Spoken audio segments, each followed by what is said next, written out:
Um, so these days, many businesses build a website in order to reach out to customers and gain attention to potential customers.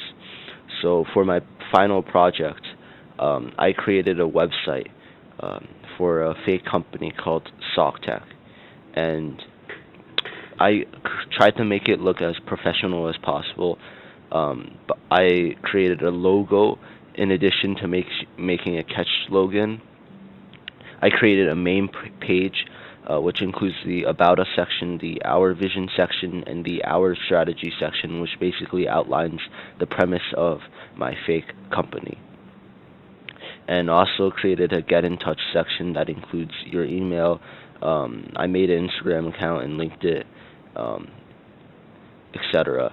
And I also created a Meet the Team section, and then this just basically it's just basically some of my classmates that I included, and I use both CSS and JavaScript to make the formatting of the website look nice, and um, I use resources online to help guide me through the process.